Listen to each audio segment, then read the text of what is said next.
चलिए वेलकम, स्वागत है सभी को। अब नया टॉपिक लेकर आए हैं, वो वातार्ध। तुम लोग पढ़ने का प्रयास किए होगी, कभी नजरें आया होगा, लेकिन पता नहीं चला होगा वातार्ध है क्या। सोचता हुआ हो इम्पोर्टेंट नहीं है, नहीं पूछेगा क्योंकि तुमको समझ में नहीं आया, इसलिए इम्पोर्टेंट नहीं है। विद्यार्थी को दो आधार पे किसी प्रश्न को इम्पोर्टेंट नहीं नजर आता। एक वह खूब जान गया है, मतलब मुंह पे है तो कहेगा हो ये तो सिंपल क्वेश्चन नहीं पूछेगा, इम्पोर्टेंट नहीं, तो सब जानता होगा। दूसरा, उसको समझ में नहीं आ रहा है, पढ़ने का कोशिश किया, समझ में नहीं आ रहा है तो कहेगा ये इम्पोर्टेंट नहीं है, नहीं पूछेगा। देखिए नहीं, आप अपना प्रश्न की क्वालिटी को अपनी स्वार्थ पे मानदंड कर देते हैं, माप देते हैं। तो वातार्ध पढ़ाते हैं। वातार्ध है क्या, पहले समझो कि वायु राशियां पढ़ती होगी, मिलता होगा। तो वायु का तापमान, वायु का वेग, वायु का गति, वायु का दिशा, वायु का दाब, वायु का आर्द्रता, वायु का घनत्व, सब मिला के क्या कहलाता है? क्या कहलाता है? ये वायु राशियां। क्लियर है? वायु का तापमान, वेग, दिशा, दाब, आर्द्रता, घनत्व, ये सब क्या है? वायु राशियां। इसी को कहते हैं वायु राशियां। क्लियर हुआ? वायु राशियां फिजिक्स में भी पढ़ने का कोशिश किया होगा, लेकिन नहीं समझ में आएगा, हमको पता है, बस गुरुजी पढ़ा देंगे। हाँ, वायु राशियां किसे कहते हैं, दिखा दिया। आता है, झूठे बोल ही जाता है। चला गया परिभाषा। वातार्ध का क्या परिभाषा है? दो भिन्न स्वभाव वाली वायु राशियां, दो भिन्न स्वभाव, इसका स्वभाव अलग होता है, दो भिन्न स्वभाव, ये और ये दो को भिन्न है वायु राशियां। वेग किसको कहते हैं? जब कोई वस्तु, चलायमान वस्तु जब एक निश्चित पथ पर चलती हो तो उसको वेग कहते हैं। जब एक निश्चित पथ पे नहीं चलता हो तो उसको चाल कहते हैं। चाल, गति नहीं, चाल। तो बस हमेशा, बस जो चलती है वो चाल से चलती है, तुम चाल से चलते हो। जैसे अभी तुमको घर जाना होगा, यहाँ से निकलोगे इधर, फिर इधर मुड़ोगे, फिर इधर, फिर यहाँ से निकलोगे, फिर इधर, फिर चौक, तब सीधे जाओगे। इसको चाल कहते हैं। चाल में हमेशा मोड़ा, एक निश्चित पथ नहीं होता है, मुड़ते रहता है, गंतव्य तक जाता है। बस को भी पटना जाना है मधुबनी से, लेकिन उसका एक निश्चित पथ नहीं है, इधर मुड़ेगा, इधर मुड़ेगा।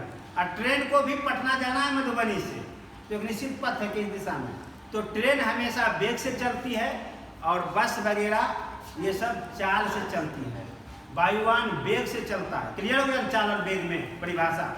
तो कहता है कि वायु राशियां को दो भिन्न स्वभाव, चाल का अपना स्वभाव है और वेग का अपना स्वभाव है ना?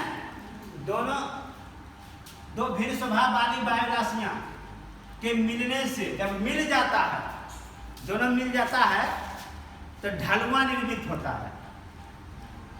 ढलुआ निर्मित होता है तो उसको क्या कहते हैं? ढलुआ सतह। उसको क्या कहते हैं? वातार्ध। अब तुमको नहीं समझ में आ रहा, हमको पता है, ऐसे की तो हम समझ जाते हैं। अब ये फिजिक्स का टर्म है, समझ लेना। ढलुआ मतलब मिट्टी वाला ढलुआ नहीं होता।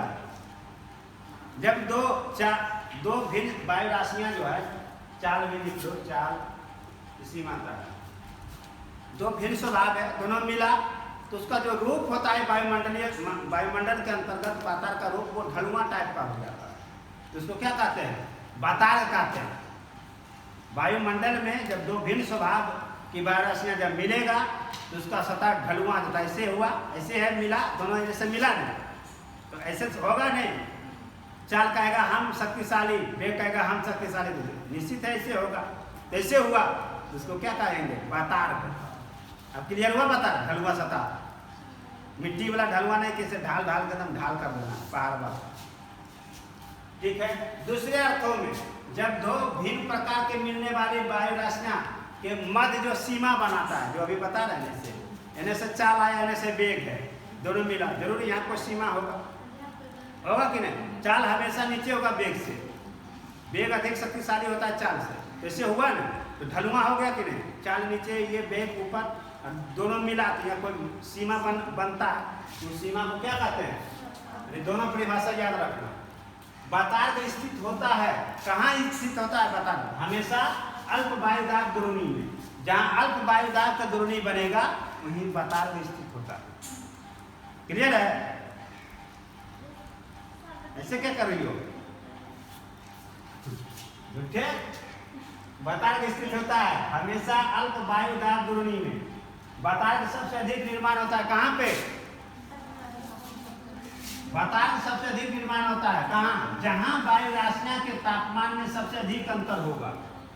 जहाँ वायु राशियां के तापमान में सबसे अधिक अंतर होगा वहीं पे बतार्क अधिक बनेगा। ठीक है? बतार्क का ढाल, अब देखो बतार्क का ढाल आधारित होता है किससे? अब जो ढाल बता रहे थे, दोनों आया, इधर से वेग इधर से चाल, वहाँ पृथ्वी का अक्षीय गति जो घूम रहा है उसी से ढाल बन जाता है। पृथ्वी क्या करता है? चाल को नीचे लेके से घुमाते रहता है, वेग को ऊपर से घुमाते रहता है, ढाल बन गया ना। ये है, यहाँ पे क्लियर हो गया वही जो यहाँ बता रहे ढाल। बतार्क का ढाल आधारित होता है किस पे? कारण है दो भिन्न स्वभाव वाली राशियां मिलने से, और आधार है इसका पृथ्वी के अक्षीय गति पर। ढाल बदलता है कहाँ पे? ध्रुवों पर। और ढाल शून्य होता है भूमध्य रेखा पर। बतार्क का ढाल बदलते रहता है कहाँ पे? बतार्क का ढाल शून्य होता है कहाँ पे? भूमध्य रेखा पर। समझ में आया? चलो, बतार्क निर्माण होता है किस अक्षांश में? सिर्फ मध्य अक्षांश में होता है। मध्य अक्षांश में। उत्तरी गोलार्ध का मध्य अक्षांश क्या होगा? 40 से 60 डिग्री के बीच को मध्य अक्षांश कहते हैं। 40 से 60 डिग्री के बीच को मध्य अक्षांश लिख लो। मध्य अक्षांश वही बनता है दक्षिणी गोलार्ध में भी। तो बतार्क निर्मित होता है निम्न अक्षांश में, उच्च अक्षांश में, मध्य अक्षांश में। क्या मारोगे? सिर्फ मध्य अक्षांश में। बतार्क की प्रमुख लक्षण और विशेषताएं क्या है? तीव्र वायुदाब, तापमान प्रवणता। किसका विशेषताएं है? किसका लक्षण है? बतार्क का। बतार्क तापमान में बदलाव लाता है। बतार्क हमेशा किसमें बदलाव लाता है? क्योंकि तीव्र वायुदाब के तापमान तीव्रता। तो बतार्क जो है तापमान में बदलाव लाता है। जब बतार्क तापमान में बदलाव आता है तो क्या प्रभाव पड़ता है? क्या परिणाम होता है? तो वायु ऊपर उठने लगता है, बादल, तब क्या बनता है? फिर बादल बनता है, तब क्या होता है? वर्षा होती है। अब समझ में आया? हाँ, जैसे दक्षिणी पश्चिमी पवनें भारत में घुसती है, एक वायु राशि हो गया ना। पछुआ पवनें आती है इधर गर्म, दो वायु राशि दोनों मिला, ढाल बन गया। और बतार्क क्या करता है? फिर तापमान को क्या कर देता है? बदल देता है। तो वो दोनों मिला तो वायु क्या देता है? फिर क्या बन जाता है? और फिर क्या होता है? अब क्लियर हुआ? कॉन्सेप्ट बात जो भारत के भूगोल में पढ़े थे, हाँ, वहां प्रैक्टिकली पढ़ा, यहाँ सिद्धांत पढ़ा रहा। चलिए लिखिए।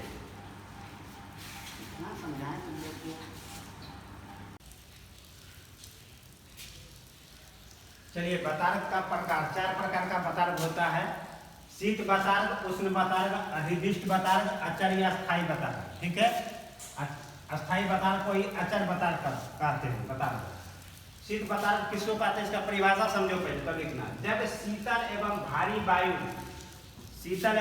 वायु तेजी से उष्ण वायु राशियां के ऊपर धकेलती, उष्ण कटिबंध के जो वायु राशियां उसको ऊपर धकेलती है नीचे से।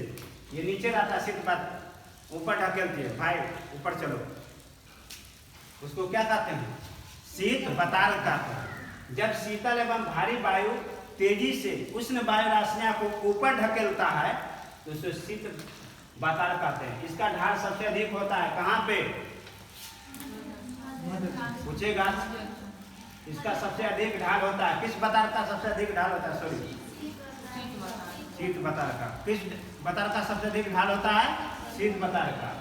यह मध्य अक्षांश में ढाल प्रवणता सिद्ध बतारक का मध्य अक्षांश में ढाल प्रवणता कितना आता है? 1:25 से 1:100 तक। यहाँ वर्षा तीव्र होता है। किस बतारक में वर्षा तीव्र होता है? सिद्ध बतारक। क्लियर हो गया? परिभाषा जरूर याद रखो, बार बार बोल के 5 बार बोल के समझो जब रिवीजन करो, ठीक है। उष्ण बतारक, इसकी परिभाषा क्या है? यदि गर्म वायु राशियां तेजी से ठंडी वायु राशियां के ऊपर स्थापित हो जाए। गर्म, ये ठंडी वायु राशियां अब तेजी से ऊपर आ गया। कौन है ये? पेरू तट पे एलिनो वाला सुना है ना? तो यदि गर्म वायु राशियां तेजी से ठंडी वायु राशियां पर स्थापित होती है, उसको क्या कहते हैं? उष्ण बतारक। मध्य अक्षांश में उष्ण बतारक का ढाल प्रवणता कितना है? 1:100 से 1:400 तक है। वर्षा उष्ण बतारक क्षेत्र में वर्षा धीमी एवं धीमी होता है, परंतु लंबे समय तक। यहाँ वर्षा तीव्र होता है परंतु कम समय तक। यहाँ वर्षा धीमी होता है परंतु लंबे समय तक। कौन? उष्ण बतारक में वर्षा धीमी होता है लेकिन लंबे समय तक। शीत बतारक में वर्षा तीव्र होता है परंतु इसकी तुलना में कम समय तक। क्लियर है? चलो आगे आओ। अधिवृष्टि बतारक, इसमें क्या है परिभाषा? इसमें शीत बतारक तथा उष्ण बतारक आपस में मिल जाता है। जब ये दोनों मिल गया, शीत और उष्ण मिल गया तो क्या कहलाएगा? अधिवृष्टि बतारक कहलाएगा। वायु राशियां का संपर्क धरातल से समाप्त हो जाता है। किस बतारक में वायु राशियां का संपर्क धरातल से खत्म हो जाता है, समाप्त हो जाता है। धरातल में उसका कोई संपर्क नहीं रहता है वायु राशियां का। किस बतारक में? अधिवृष्टि बतारक में। अचल या अस्थायी बतारक परिभाषा, वायु राशियां यानी ठंडी एवं गर्म एक दूसरे के समानांतर हो जाती है। अचल या अस्थायी बतारक में वायु राशियां मतलब ठंडी और गर्म दोनों वायु राशियां एक दूसरे के समानांतर हो जाता है। किस बतारक में? ठंडी वायु राशियां एवं गर्म वायु राशियां दोनों अलग पैरेलल हो जाता है, अस्थायी बतारक में। क्लियर हो गया? यहाँ पे अस्थायी बतारक में वायु का आरोहण बंद हो जाता है। आरोहण शब्द का मतलब होता है ऊपर उठना। आरोहण का अर्थ क्या होता है? ऊपर उठना। हमको पता था, तुमको समझ आरोहण का मतलब नहीं आया। अब क्लियर हो गया ना? आरोहण का मतलब होता है वायु का ऊपर उठना। तो वायु का आरोहण बंद हो जाता है किस बतारक में? मतलब वायु ऊपर नहीं उठती है। वायु ऊपर नहीं उठती किस बतारक में? क्लियर हुआ? यहाँ तक समझ में आया? चलो लिखो।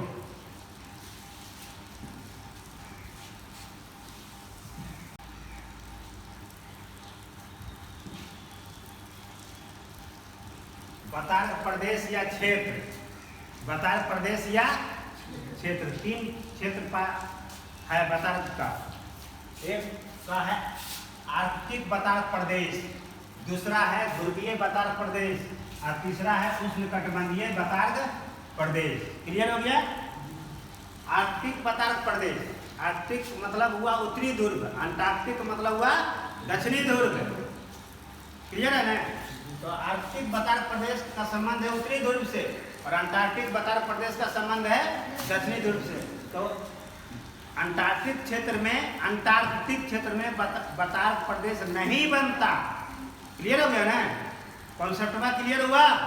देखो कहीं लिखे दक्षिणी ध्रुव गोलार्ध लिखे हैं, ध्रुव नहीं लिखे। इसका मतलब है कि दक्षिणी ध्रुव में बतारक प्रदेश नहीं बनता। एक लाइन में ये भी समझ लेना है कॉन्सेप्ट, तो एग्जाम में एकदम उड़िया जाओगे। आर्कटिक बतारक प्रदेश उत्तरी ध्रुव में कैसे निर्माण होता है? आर्कटिक बतारक प्रदेश का महाद्वीपीय हवाओं और सागरीय हवाओं के मिलने से। महाद्वीपीय हवा मतलब स्थल भाग से जो चलता है, और सागरीय हवाएं मतलब सागर के तरफ से, स्थल समीकरण सागर समीर तो पढ़ाए थे ना। तो दोनों के मिलने से आर्कटिक बतारक प्रदेश का निर्माण होता है। टाइम देंगे। विशेषताएं, आर्कटिक बतारक प्रदेश का क्या विशेषताएं हैं? तो यह कम सक्रिय होता है। आर्कटिक बतारक प्रदेश कम सक्रिय है। यहाँ बायुराशिया का तापमान में बहुत कम अंतर होता है, बहुत कम। विस्तार क्षेत्र पूछेगा, आर्कटिक बतार प्रदेश का विस्तार क्षेत्र कहाँ है? यूरेशिया। यूरेशिया किसको कहते हैं? एशिया कुछ यूरोप का भाग, दोनों को मिला के यूरेशिया। जैसे अभी वर्तमान में रूस का जो भौगोलिक क्षेत्र है वो यूरेशिया कहलाता है। देखो रूस को समझो, भौगोलिक रूप से, प्राकृतिक रूप से रूस जो है यूरेशिया का पार्ट है। राजनीतिक रूप से, आर्थिक रूप से, प्रशासनिक रूप से, सांस्कृतिक रूप से ये यूरोप महादेश का भाग है। क्लियर है? भौगोलिक रूप से जहां वो स्थित है, प्राकृतिक या भौगोलिक रूप से यूरेशिया। यूरेशिया का अर्थ होता है यूरोप और एशिया दोनों का। क्लियर हो गया ना? कंफ्यूजन। राजनीतिक रूप से पूछेगा तो मारना रूस यूरोप महादेश का भाग है, लेकिन भौगोलिक रूप से यूरेशिया का पार्ट है। क्लियर हो गया ना? दूसरा, उत्तरी अमेरिका, आर्कटिक वातावरण प्रदेश उत्तरी अमेरिका। उत्तरी अमेरिका में आर्कटिक वातावरण प्रदेश पाया जाता है। अलास्का जो है, ये सब क्या है? अलास्का नाम सुने? अलास्का एटलस ने देखना बोल छोड़ दियो क्या?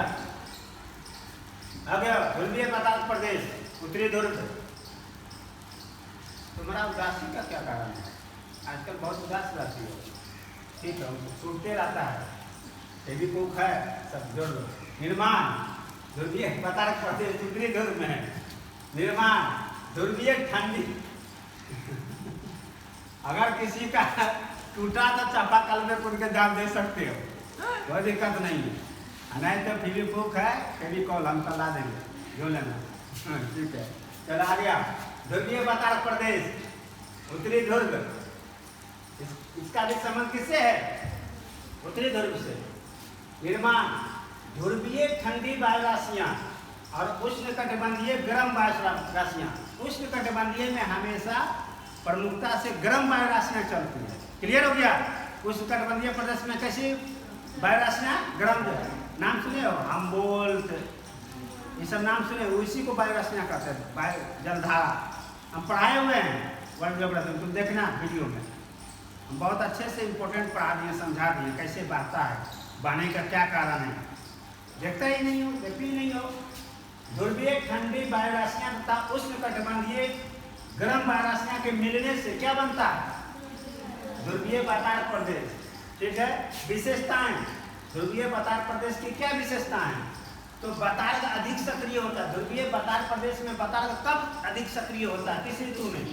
शीत ऋतु में ध्रुवीय वातावरण प्रदेश में वातावरण अधिक सक्रिय होता है, और ग्रीष्म ऋतु में ध्रुवीय वातावरण प्रदेश में वातावरण जो है कम सक्रिय होता है। क्लियर हो गया?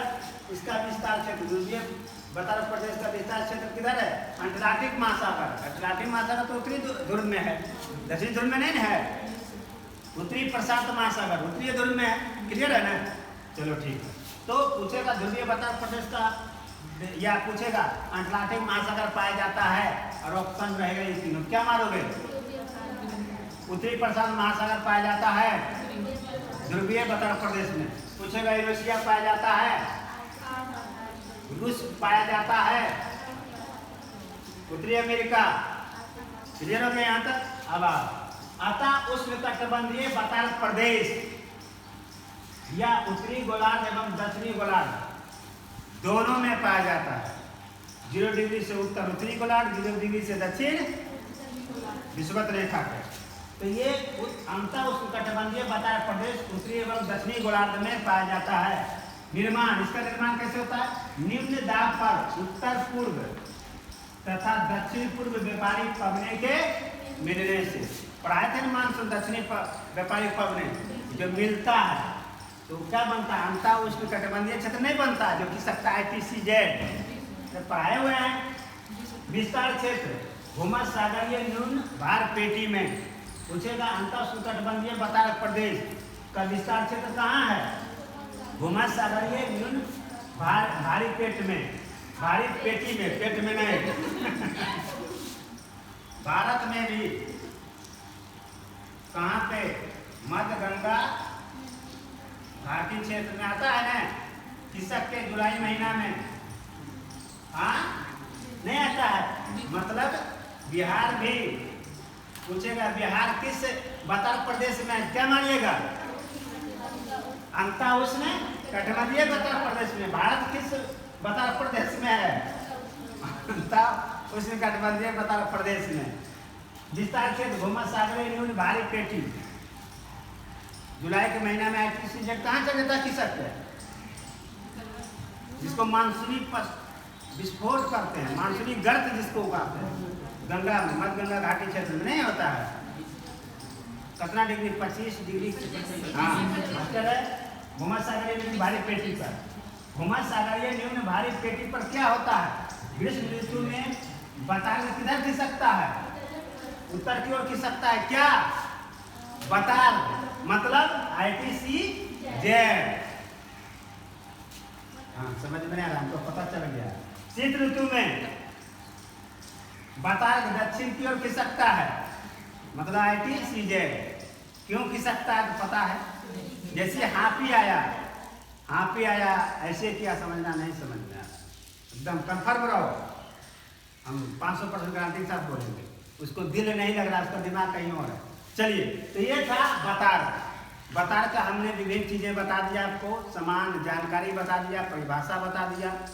बतार का हमने विशेषताएं बताया, बतार का प्रकार बताया और बतार का विस्तार या प्रादेशिक क्षेत्र। ये था आपका बतार।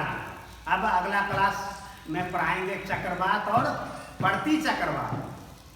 बतार जब समझ गया तो चक्रवात प्रति चक्रवात बहुत आसानी से समझ जाओगे। तो क्लास आप देखेंगे, जो YouTube पे देखते हैं इसको समझेंगे, और जो नया टॉपिक जिस चीज़ को आप नया पढ़ रहे हैं, पहली बार पढ़ रहे हैं, उसको 5 बार जरूर पढ़ें एक दिन में। एक दिन में एक बार में 5 बार बोलें, आपके दिमाग में बैठ जाएगा, वो आपका हो जाएगा। तो अगले क्लास का इंतजार कीजिए। तब तक के लिए बहुत बहुत धन्यवाद। Thank you.